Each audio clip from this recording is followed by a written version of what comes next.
Intelligence bureau तरफ आसिला आउ एक बड़ निजुक्ति जहाँ रही MTS general multi tasking staff बा एमटीएस रो किछि वैकेंसी रिलीज कराई जहाँ बर्तमान अप्लाई होछि एवं यार लास्ट डेट रही 14 डिसेम्बर 2025 अर्थात डिसेम्बर 14 रे लास्ट डेट रही। जदि आपण यहाँ अप्लाई करने चाहते ताने कौन सब योग्यता रही पोस्ट पाई आसंतु से विषय जानिबा।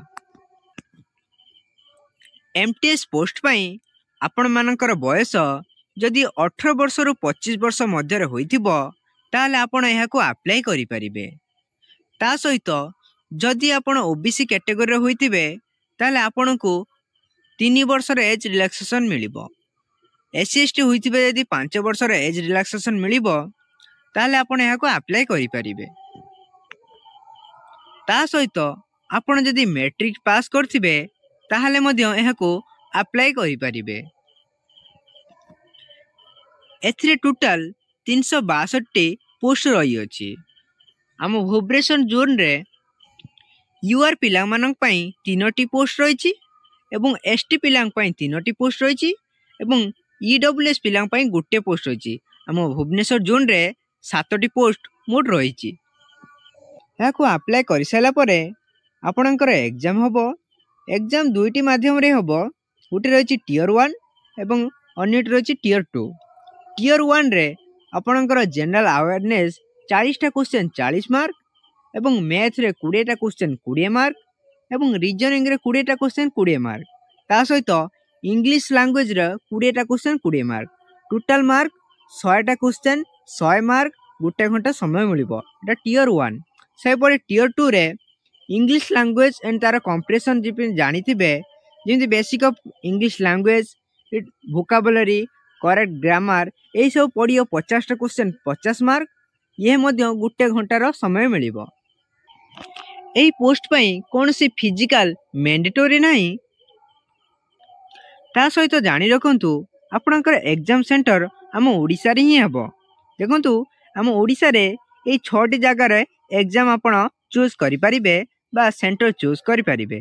प्रथमटी रहउची बालेश्वर, सेकंड रहउची बरहमपुर बा गंजाम, थर्ड रहउची भुवनेश्वर, कटक, राउरकेला, संबलपुर। एही 6टी जगह रे आपण एग्जाम सेंटर बाछि परिबे। एही 6टा जगह बाछि साला परे आपणकर सिलेक्शन गुटे रे हबो। आपण सेठी जाई कि एग्जाम देई परिबे।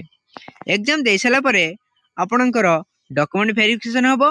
डॉक्यूमेंट वेरिफिकेशन पास करचंती ताले आपण जॉब पाइबे। ता सहित जेतेबेले आपण एग्जाम रो अप्लाई करिवे अर्थात वर्तमान अप्लाई करिवे ता सहित आपण जदि जनरल पिला होइतिबे किबा ओबीसी कैटेगरी पिला होइतिबे ताहले आपणको 650 टंका एग्जाम फी देबाकू पड़िबो। जदि आपण ओबीसी किबा यूआर रो गाल होइतिबे बा फीमेल होइतिबे ताहले आपणको 550 टंका देबाक पड़े एग्जामिनेशन फी पई। जदि आपण एससी एसटी होइतिबे उभय गाल एवं बॉयज मान पई 550 टंका रही यार एग्जामिनेशन फी। एही पोस्ट सेंट्रल गवर्नमेंट तरफ जाई होची जाके आपण ग्रुप सी माध्यम रे आपण ए जॉब करि परिबे।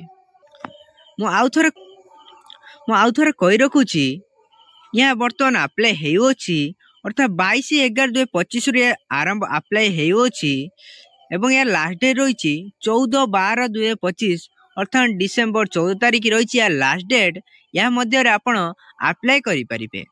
यदि वीडियोटी भल लागतिबो ताने हम चैनल को सब्सक्राइब करनियंतु जा फल एही परि वीडियो आपण सर्वप्रथम देख परिबे। तो मु यहाँ पई गोटे बुक आनी देबी आपण ता मध्यरु प्रिपरेशन हेई परिबे।